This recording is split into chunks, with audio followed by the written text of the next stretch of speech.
Bienvenidos a esta entrega sobre el periodo de entreguerras. Alumnos de cuarto de la ESO, a continuación vamos a tratar sobre la primera entrega que nos va a ayudar a comprender la situación social, política y económica que vivió Europa y Estados Unidos desde el fin de la Primera Guerra Mundial hasta el alzamiento de los totalitarismos en Europa y su consecuente e inevitable estallido de la Segunda Guerra Mundial.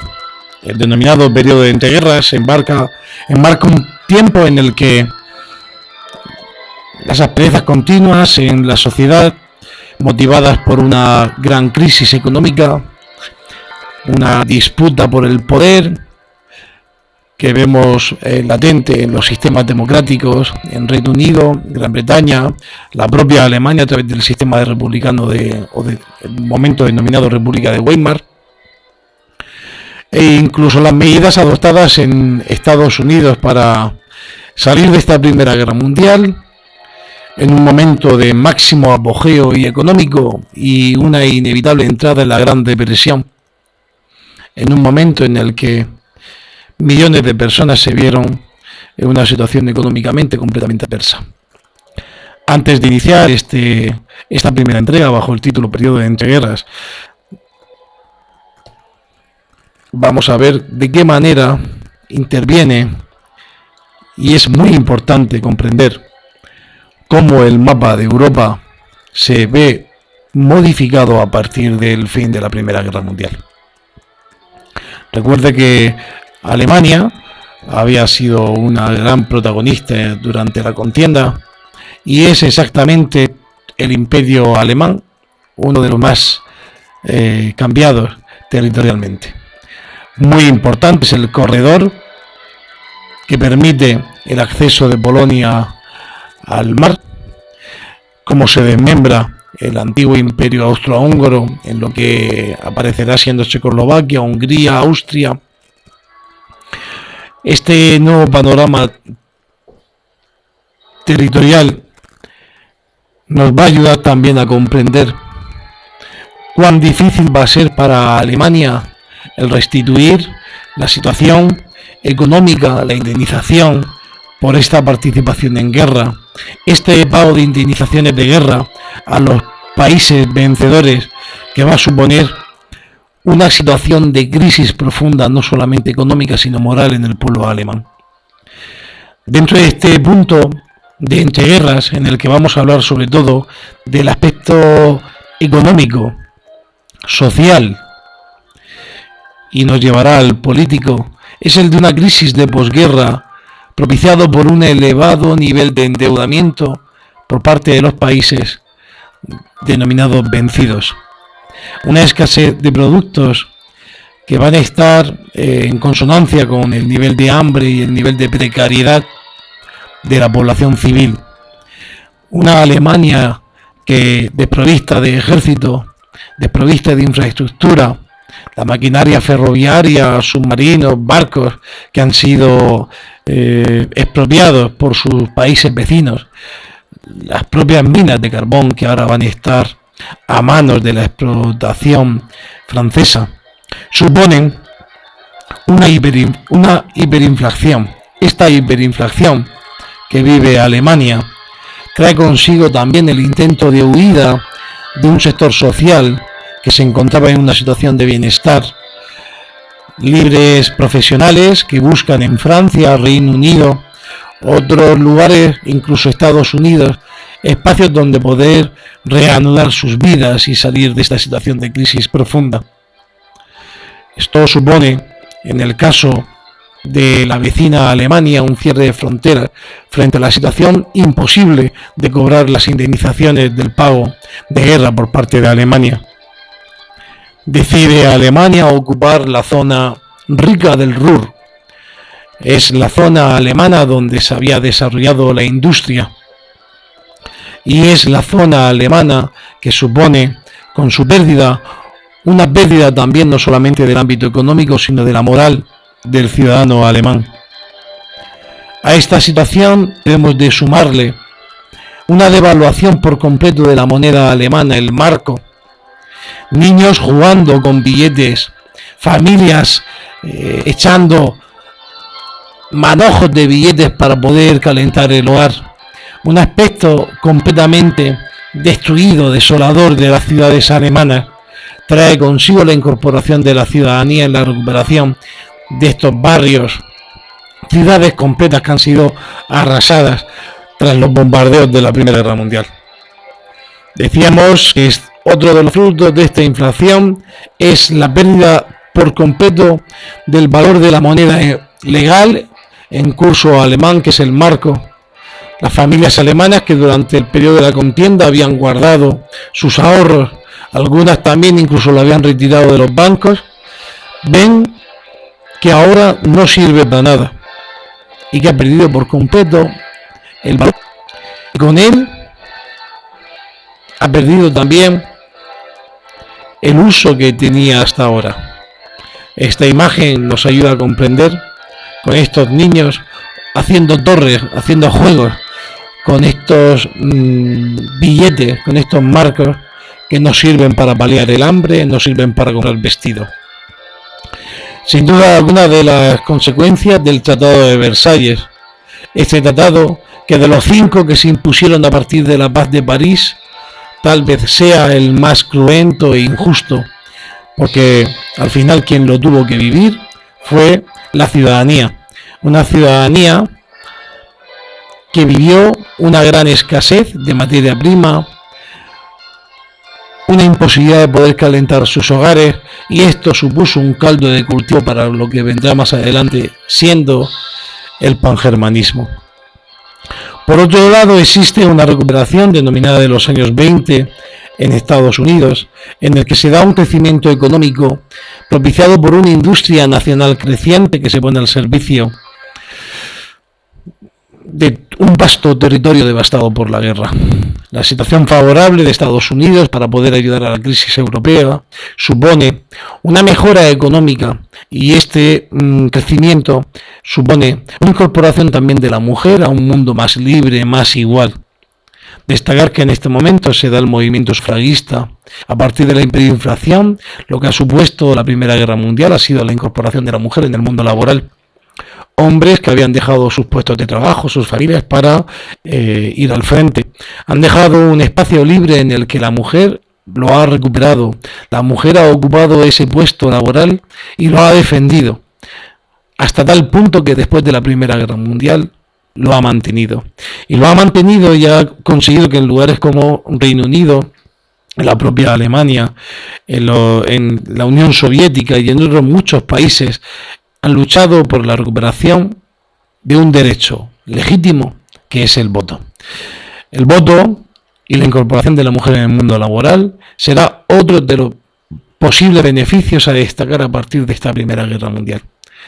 Destaco también que el papel fundamental de la mujer en el mundo, en la guerra, en el ámbito de las telecomunicaciones, permitió sin duda que el bando de los aliados estuviesen interconectados y pudieran tener un final satisfactorio. Aquí tenemos una imagen de mujeres en la calle en Reino Unido defendiendo su derecho al voto. La vemos montada a caballo en Estados Unidos. Y ahora vamos a hablar del plan Dawes. Es un plan que se establece para que Estados Unidos, Reino Unido y Francia puedan establecer una ayuda a la Alemania en su pago de las reparaciones.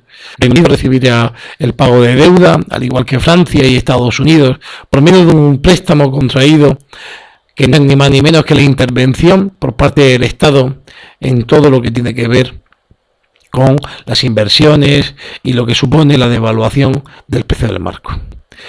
Va a ser muy importante tener en cuenta que Francia, a partir de este plan, aceptó abandonar la zona ocupada del Ruhr, permitiéndole a Alemania recuperar esos territorios y, como consecuencia, que la propia Alemania pudiera aprovechar sus recursos, explotarlos y hacer el pago de esta devolución de las indemnizaciones de guerra. También destacar en este momento un momento importantísimo en Estados Unidos que tiene sabor a libertad, tiene sabor a creatividad, tiene sabor a humanidad. Son los años 20, unos años 20 en el que se da también diversas manifestaciones artísticas, el cine, el teatro, la radio. Las grandes estrellas del cine estadounidense llegan a las pantallas europeas, Reino Unido, Alemania, Francia, y en este momento se da el inevitable crack del 29. La bolsa de Wall Street cae,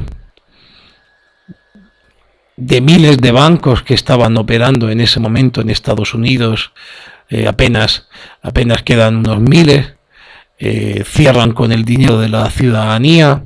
La ciudadanía de la noche a la mañana ve que todos sus ingresos, todos sus ahorros conseguidos a partir del esfuerzo y del sueño americano se diluyen, desaparecen, y entra la sociedad estadounidense en una profunda crisis existencial.